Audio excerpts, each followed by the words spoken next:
When I think of the first encounters I had with 3D video games as a child, one particular title comes to mind almost immediately.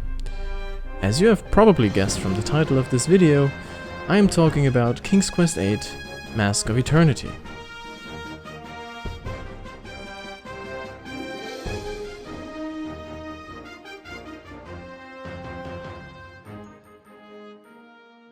This game was, as the name suggests, the 8th entry in the famous King's Quest series, a collection of point-and-click adventure games published by Sierra and developed by Roberta Williams and Mark Sabert.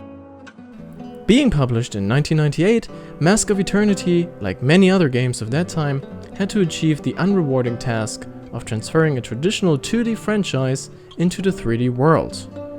Where certain genres did a wonderful job of capturing the spirit of their games regardless of the third dimension, for instance Zelda Ocarina of Time or Mario 64, the point-and-click genre had something more of a, well, rough start. Games such as Escape from Monkey Island or Broken Sword 3, though definitely having some qualities in terms of puzzle design, humor, and other characteristics of the genre, were horrible regarding camera and in-game controls. Being able to move freely in a 3D environment posed a challenge for developers of that time that not all of them could overcome. And who could blame them? Everything was kind of new. Controlling a character in 3D was fundamentally different than controlling them in a 2D space. Game developers had to learn and refine their mechanics to create an intuitive and usable interaction between the game and the player. They had to define common rules and best practices regarding how to move a character, how to move the camera, how to implement the UI, and so on. Back in 1998, these rules didn't exist. And in King's Quest VIII, this fact becomes blatantly obvious. If you take a look at the reviews that were published at the time, most critics pointed out the same common problems I just mentioned: controls, camera movement, and combat. However, moving to 3D wasn't the only novelty for the series. The creative minds behind Mask of Eternity also decided to implement a variety of changes that many fans found unnecessary and inappropriate for a King's Quest title. One major aspect was the focus of the game on its combat. Whereas in previous titles, players had to find creative and out-of-the-box ways to deal with enemies, King's Quest VIII followed a more direct approach. Thus, instead of solving puzzles and combining items in order to overcome adversaries, the game offers an action-oriented fighting system that requires players to simply click on an enemy to attack. This interaction style resembled action RPGs like Diablo, which were quite popular at the time. However, where Diablo left its players marveled with fluent gameplay and intuitive controls, Mask of Eternity's combat felt clunky and half-baked. As a result, most encounters in the game felt absolutely frustrating, even on the lowest difficulty level. The focus on combat and other changes made to the King's Quest formula, like having a protagonist that wasn't part of the royal family, led to disputes within Sierra Studios. At one point, the discrepancies within the company could go so far that a different version of the game was developed in parallel. However, eventually the alternative development was dropped and Roberta Williams could pursue her ideas and keep working on the game again. I don't want to dive too deep into this territory, so I've put some links in the description below for anyone interested in the story. Basically, what I wanted to say was that 1998 was a crazy time for game developers. With the new trend of 3D, game studios faced a variety of challenges that simply didn't exist before. Mask of Eternity came up with its own solutions. Some worked well, and some did not. So, why am I recording this video? Well, although King's Quest VIII received a lot of criticism back in the day, and ultimately killed the entire series for years, my memories of it are actually quite positive. I first experienced the game by playing the demo, which you could get from CDs they used to put in the magazines back in the day. The demo puts you right into the action. Instead of playing the first level, Daventry, and experiencing the initial bits of the story, the demo would throw the inexperienced player into the third level, the swamp. Connor, the hero of the story, already wears armor, has a sword equipped, and various items for use. Naturally, playing the demo for the first time and being only about 9 years old, I had no idea what the hell was going on. The game didn't tell you anything. It was just like, well, here's the game, have fun, explore, do whatever. So I figured out the controls of the game and just started exploring the world. This might sound rather easy, but back then it took me hours to simply defeat the first enemy. Figuring out controls, combat and everything without any explanation or help was quite the challenge for a 9-year-old. Anyway, though frustrating at first, I loved the experience nonetheless. It was kind of an early Dark Souls-like way of learning to play the game. No tutorial, no explanations, just figure it out by yourself. Once I got the hang of it, I would explore the swamp, kill a bunch of enemies, and first and foremost, die. Over and over again. I couldn't wait to play the whole thing one day. So, one fateful day, I finally got the chance to do so. In 2001, the game was released as a part of the so-called Top of the Games collection that used to come out every year here in Germany. I actually still have this CD right here rotting away in my shelf. Getting the game to run on modern PCs these days wasn't as hard as I had expected. In 2010, when GOG was still known as Good Old Games, they released a version of King's Quest VIII specifically modified to run on Windows XP, 7 and so on. This release includes the latest patch, some bug fixes and 3DFX support, which enabled some additional graphical options. However, the GOG version seems to come with a bunch of problems, as some people have pointed out on forums. Apparently, the Nglide wrapper program, which is responsible for enhancing the game's visuals as much as possible, also causes memory leaks, glitches, and entire cutscenes being, well, cut. Should you come across some of these problems, there are different ways to get Mask of Eternity to run smoothly with the help of other glide wrappers developed by Zack and DG Voodoo 2, and also alternative installers. Again, links are in the description. Since I wanted to revisit the world of Daventry once again without too much hassle, I just picked up the most recent GOG version and gave it a try. After the intro, I couldn't help but notice that the graphics really looked, well, outdated to say the least. As we have already talked about 1998 and the technological limitations of that time, I didn't expect a graphical masterpiece when I launched the game. But still, the stiff animations, washed out textures and object pop-ins don't really leave a pleasant visual impression. So I went and did a little research on the game's graphics engine, and it turns out that King's Quest VIII was developed with the 3Space engine. 3Space was originally designed to develop flight simulators like Red Baron 2, and never really intended on more open world games with characters, voiceovers and exploration of a large world. Mask of Eternity surely suffers from these limitations. Walking around the environment, the visual range is quite limited. It's not uncommon to see buildings, collectible objects, or enemies pop in just a few meters away from Connor. Sometimes, if enemies use ranged attacks, it's impossible to see where the projectiles are coming from, which can be rather frustrating. Honestly, besides the problems which occurred due to the graphics engine, I can't really complain too much about the visuals of the game. Obviously, the developers were going for a very different look of the game compared to its predecessors. When you look at previous King's Quest titles, they were actually quite cheerful and full of color. Mask of Eternity, on the other hand, has a darker color palette overall. It just feels more sinister and serious than the other games. I understand that fans of the series might have expected something more light-hearted, together with a bright and saturated color palette. However, as the game's tone is more gritty and dark, especially in regards to the story, I think the developers did quite a good job of capturing that atmosphere. Don't get me wrong, there's still a good chunk of humor in the game. Though it can feel a bit out of place sometimes, there were some scenes that actually got me to chuckle at least. Nevertheless, King's Quest VIII wants to be more serious, more mature, and its visuals get that across quite well, I think.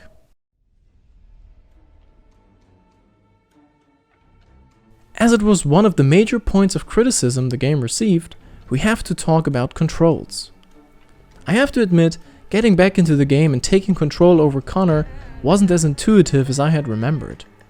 Basically, the game offers two modes for controlling the character, first person and third person, where the latter is the standard option, enabled when launching the game for the first time. In third person mode, King's Quest VIII doesn't really control like you would expect it to. Let's go over some design choices that the developers came up with for navigating the character through the world. To give an example, you can zoom in and out of the scene by pressing the right mouse button and moving the mouse up and down. Nowadays, of course, this approach seems counterintuitive, as you would expect to be able to zoom in and out by scrolling the mouse wheel. However, considering that most people in '98 didn't have mouse wheels, the developers decided that this would be the way to go. To be fair, you won't use this feature that much anyway, as the standard zoom size is totally fine for most occasions.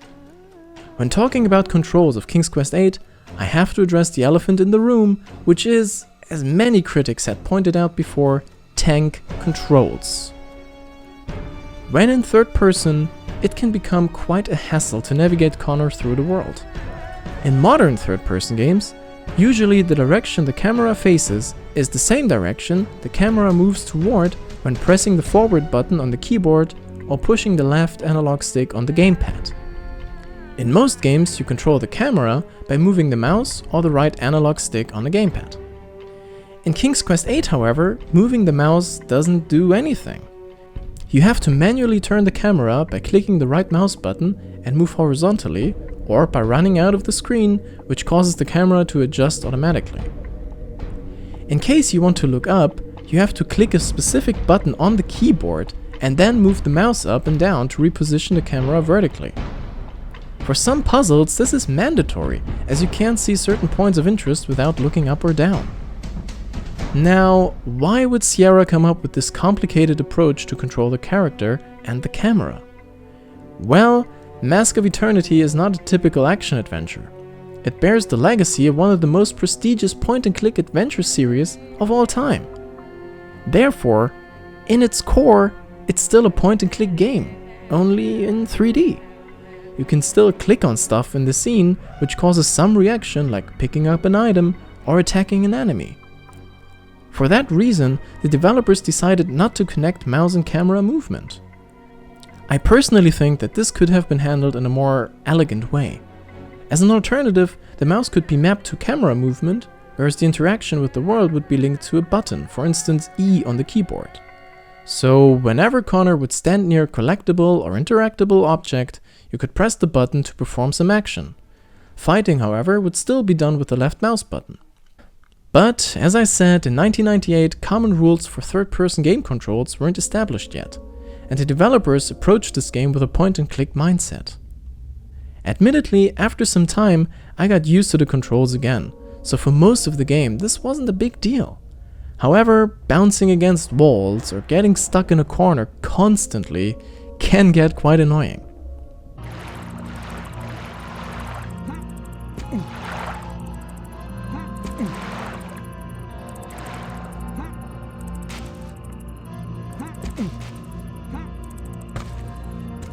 Speaking of annoying, the game occasionally requires you to perform jumps in order to get to a higher location or to overcome certain obstacles or gaps. Small jumps can get quite tedious, since Connor likes to bounce off any objects he collides with. So, to succeed, you have to position Connor perfectly while fiddling with the camera to get the job done. For long distance jumps, this process can become even more painful, since you have to position Connor correctly, run in a perfect straight line, and press the jump button in the exact right moment. Let's just say the controls didn't really help much to accomplish this task. To top it all off, failing long jumps results in Connor's immediate death most times, or at least in a heavy loss of health. As I mentioned before, Mask of Eternity comes with an alternative perspective, allowing you to play the game in first person as well. However, I found that this mode suffers from the same problems as the third-person view. In some occasions, first person is preferable, as it enhances your sight regarding objects that are right in front of you. This way, first person makes it easier to distinguish interactable objects from the ground that they are lying on. Additionally, in narrow areas, it is easier to navigate around traps in first person. However, overall visibility was way higher in third person, since the camera is positioned higher and it offers a wider view angle. As enemy like to sneak up on you from time to time or come running towards you from behind, being able to spot them in third person is a huge advantage. Also, fighting groups of enemies in first person is a dread. Connor takes forever to turn around while your opponents will keep hitting the living hell out of you. Though third person has its flaws, I prefer to play this mode for the majority of the game. In summary, I would say that King's Quest controls feel awkward at first, but are quite easy to get used to after some familiarization. What worked best for me was to remap most buttons, for instance WASD for movement and space for jumping, and then navigate through the world in third person mode while holding the right mouse button almost constantly to turn around corners. Whenever enemies appear, I would switch to combat mode, kill them, and move on. This way, the game's controls didn't feel super intuitive and smooth, but they weren't as big a deal as some critics made them out to be. Yes, the jumping sections are rather tedious, and controlling the camera while moving through narrow areas really tested my frustration tolerance, but luckily most of the game takes place in wide open areas, and jumping puzzles are more of a rarity. And hey, Connor can do backflips for some reason, so how cool is that?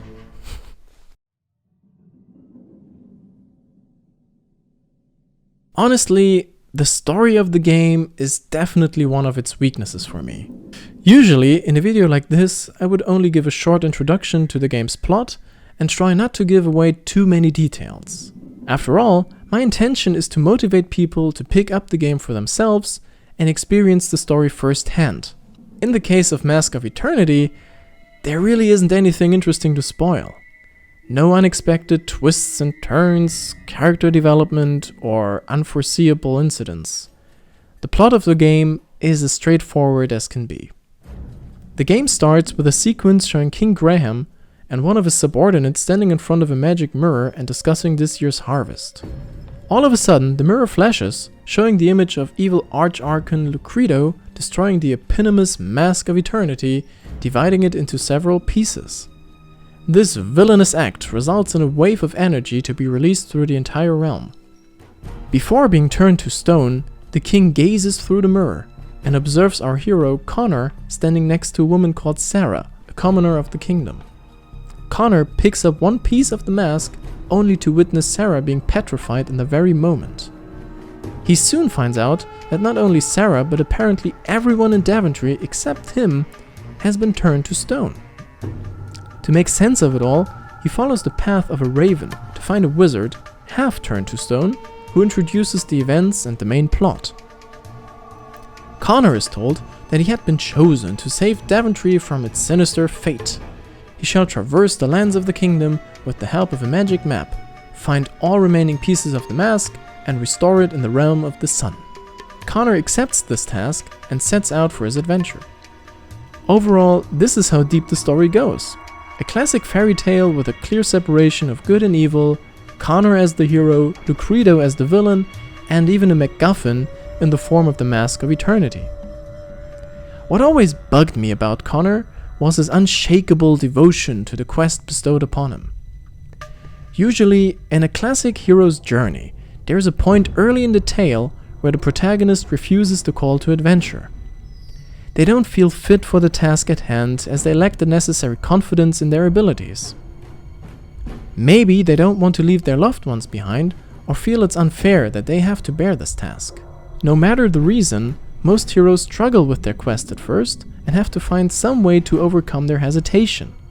For us, the player, viewer, or reader, this makes the protagonist relatable. We understand their fears, concerns, and troubles, and are more invested in their fate when they finally find the strength to take on the task. With Connor, however, this never happens. After being told that he had been chosen to restore the mask, defeat the evil wizard, and bring life back to Daventry, he simply accepts. He feels honored that of all people, it is him that shall save the kingdom. He doesn't mind the fact that in order to do so, he will have to fight hordes of enemies, solve mind-bending puzzles, and put his life on the line with every step he will take in this land. And he doesn't get tired of telling everyone, and I mean every single person in Daventry, that he will save them, no matter the costs. I know not the evil which enslaves you, Sarah, but I vow its defeat and the deliverance of your sweet soul. Widow Burke, I pledge my life that both you and Sarah will walk our fair land once again. Your crossbow is no match against this evil power. I shall not stop until you are free to walk once again. You shall see the light of day once more, good wife Sims. I swear it. Poor Julia. You were there for me when I had troubles, and now you need me. I shall persevere until you are freed from this horrendous evil. Just like our hero of the tale, the antagonist doesn't get much profile either. He's simply an immortal wizard, once good, now turned evil for the sake of, well, being evil. As to what motivation might have driven him to do these evil deeds, we don't really get an answer to that other than he was corrupted by darkness. In summary, the plot of the game really fails to explain the motivation of its main characters. It has a rather simple structure intended to drive the game forward. It becomes obvious that the studio didn't focus on the story of the game so much. This is fine for an adventure game if it shines in other categories such as gameplay or puzzle design. Still, I can't help but feel there was a lot of potential unused in terms of storytelling.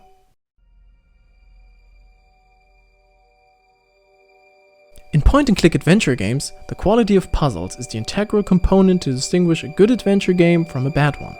Everything else, from visuals to controls to story, is secondary compared to puzzles. If they don't work, the game doesn't work. Luckily, the people behind Mask of Eternity had some experience designing puzzles for the series, since they had worked on previous titles for years. For this game, they came up with a large variety of different puzzles. Most of them make use of the 3D world, and understandably so, as 3D was the new trend and puzzles in King's Quest VIII should incorporate that in some way.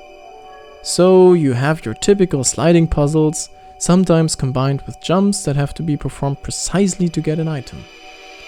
These physics-based puzzles can be rather straightforward. For instance, finding an axe in order to cut the planks that block the entrance to a house. Sometimes, though, you will have to think a little more outside the box. To give an example, quite early in the game, Connor enters a house by the river and spots a climbing rope on the upper level. He can't get there as the house is connected to a water mill outside, which causes large grinders inside to keep turning. So, in order to interrupt the mechanism, the player has to leave the house and cut down a tree, which turns into a dam and thus stops the water flow. The grinders stand still immediately, giving us the chance to jump to our destination. At first glance, this doesn't seem to be a very complex puzzle. In most adventure games, the tree would clearly be displayed as an interactable object, standing out from the environment. Adventure games usually feature some kind of method to show all hotspots in the vicinity, normally by pressing a specific button. So, if the player knows that the tree is shown as a hotspot and therefore some interaction must have been conceived by the developers, it's not too far-fetched to assume that it can be cut down. In King's Quest VIII, there is no way to distinguish an interactive object from the common environment. The tree is just that, a tree standing quite conveniently besides the watermill. You have to figure out yourself that the solution for the puzzle lies here. Most of these puzzles were designed quite elegantly. They are neither too simple to be super obvious, nor over-the-top complicated to stop the game's flow or require the player to look up the walkthrough.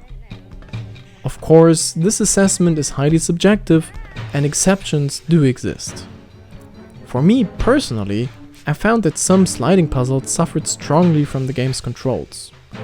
To give another early example for this, in Castle Daventry, Connor notices that there is something off about the painting of King Graham.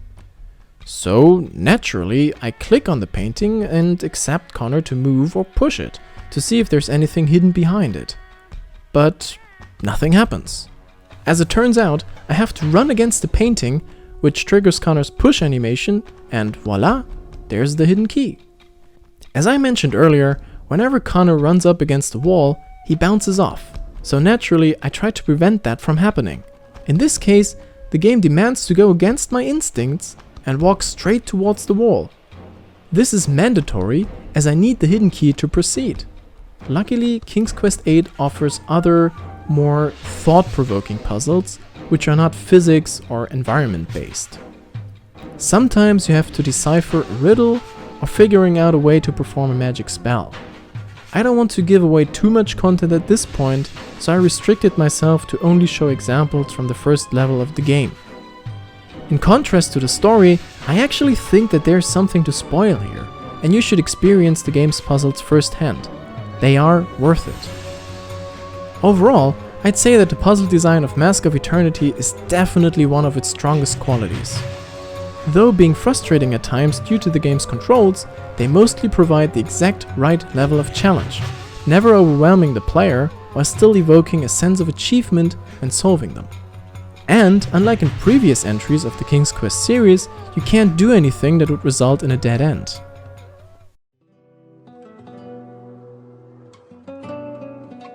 One aspect I wanted to mention before closing this video, because anybody considering picking the game up should know this, is that King's Quest VIII is not just a point-and-click adventure game, it's also an RPG. Making your way through the magical lands of Daventry, Connor can gain experience points by defeating enemies, solving puzzles, or finding hidden areas and objects. The progress is displayed on the lower part of the interface with a number next to it, indicating the current level. Leveling up results in an increased attack power as well as better defenses. Speaking of which, the hero of the game can now engage in battle using melee or ranged weapons. For defense, Connor carries an armor which can be upgraded throughout the game, starting with a tunic made of cloth. Attacks can be performed by switching from exploration mode into combat mode and then clicking the left mouse button, where each click executes an attack. The combat system of King's Quest VIII really feels outdated. It's functional for the most part, but can get super tedious at times. Some enemy encounters left me feel like the opponent had an unfair advantage, and there was nothing I could do to successfully overcome them. Especially when facing enemies with ranged attacks, Connor can be pretty helpless. Take this incident for example. The enemy has a crossbow firing away bolts at me from a distance. As I don't have a ranged weapon myself at this point, my only option is to run towards him and facing him head on with my melee weapon. As I stop running to start attacking, I realize that I'm standing slightly too far away to strike him. As soon as I understand what's going on, I start running again and finally I'm able to take the bastard down. The problem here is that during all that, the enemy kept firing and firing, draining my energy with every hit. This kind of stuff happens all the time, at least it did for me. The only hope I had was that my healing item stock would last so I could survive. Fighting can become even more tedious when you are facing multiple enemies at once. This is a common situation in the Dimension of Death, the second world you'll enter after Daventry. Here, there are these nasty skeletons which often appear in groups of melee and ranged fighters. When you engage in battle, the ones with swords usually run towards you, while the archers stay in the back firing arrows. Running in and trying to slay every one of them is not a sufficient tactic here. Instead, what proved to be working rather well was to kite melee opponents around a corner and then facing them one by one while the archers can't hit you. This adds a tactical notion to gameplay, which could be considered a good thing. However, as mentioned before, Connor's tank controls complicate the whole procedure immensely. On top of that, archers will try to escape if you get too close. Oftentimes, this results in a never-ending battle where archers run into another group of enemies which are then triggered and attack you. This can go on for quite a while. At this point, I was relieved to have picked up as many healing items as I could in the previous level, because here I really needed them. Which brings us to another RPG element, consumables. Connor collects a variety of items during his travels. Some of them, like these tasty mushrooms or crunchy crystals, heal a certain amount of HP. Early in the game, you will only need a few mushrooms to heal up, and they are conveniently spread across the entire kingdom. Seriously, in the beginning, I picked these things behind every corner, and even enemies dropped them sometimes. As you level up, however, they won't be that useful anymore, and you will need to consume stronger stuff, like potions. In addition to healing, consumables have different effects, for instance making you stronger, upgrading your defenses, at least temporarily, or even making you invisible. Honestly, for my most recent playthrough, I ignored most of the items. Sometimes I had to use them to solve certain puzzles or prevail against challenging enemy encounters. They do add a tactical notion to the game and give players more options to handle difficult situations. I think the whole King's Quest is an RPG now approach was one core criticism for reviewers and especially fans of the series back in the day. And I get that, at least partially. Fighting feels hectic and sometimes unfair, and due to the action-oriented nature of the game, the focus shifted from solving puzzles to engaging in combat. This would be fine if the fighting system was, well, fun. In principle though, fighting consists of mashing the left mouse button like crazy, or trying to dodge arrows and bolts that seemingly come out of nowhere. I would put it like this. In the best case, fighting an enemy goes over quickly. You run up to them, you hit the mouse button a couple of times, and they fall to the ground. It's not super complex, but at least it's only a matter of seconds. In the worst case though, you run up to an enemy, you realize that it's actually a group of enemies, they attack you, and they hit so frequently you don't get to counterattack in time, so you use a bunch of healing items and, well, when you're lucky, they are finally defeated. But most likely, you are dead. Luckily, the first example is the more common one. Though the combat system is definitely not a strength of King's Quest VIII, I found that most RPG elements actually worked quite well, as they added a sense of accomplishment to the game. Connor gaining more attack power, higher defenses and better equipment actually felt rewarding, and definitely made a noticeable difference. On top of that, Connor obtained several abilities throughout the game, such as being able to traverse the lands of the dead, or resisting poisonous water that would have killed him before. So, evolving Connor from a common peasant into a superhuman being step by step made me feel like I was actually making progress, which again felt kind of rewarding. Walking through an area after you have defeated all enemies, which do not respawn, felt even more like an achievement. I didn't only defeat all monsters in one region, I did it despite the awkward controls and the flawed combat system. I realized that overcoming the game's bad mechanics can hardly be described as a quality of the game. For me, however, it motivated me even more to go up against opponents and clear out the entire level.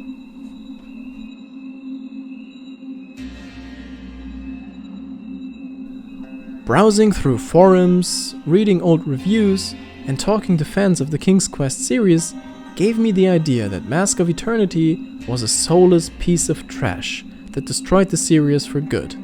A catastrophe that this once so prestigious adventure game anthology could never fully recover from. As I had rather positive memories of this game, I wanted to investigate if my nostalgia had blinded me, or if there was truly a good quality game to be found in King's Quest VIII. Well, as it is often the case, the truth lies somewhere in between. Mask of Eternity has its issues, without a doubt. The fighting system feels tacked on and ill-conceived, controls and camera can be a mess at times, and the story is an ordinary hero's journey without anything that would set itself apart from a classic fairy tale. However, I have to admit that playing the game again in preparation for this video was an overall fun and, of course, very nostalgic experience. I still think that the atmosphere with its dark and foreboding tone is super immersive, especially considering the music, which really captures the feel of the environment that you're currently in. On top of that, the puzzle design is, apart from some physics-based examples, pretty excellent. I never had to look up a walkthrough, but I wasn't bored trying to solve them either. Mask of Eternity might not be the masterpiece that everyone was hoping for in 1998, It's more like a raw diamond, suffering from the same problems that many games of the early 3D days had. However, I really hope that this video could illustrate that sometimes games are better than their reputation, and that King's Quest VIII is a good example for that.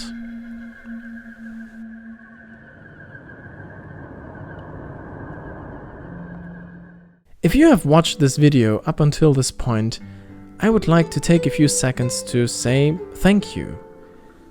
This was actually the first video I ever produced for my YouTube channel, and and I guess this is quite noticeable, not a native speaker. So writing the script, doing the voiceover and all of that was quite a challenge.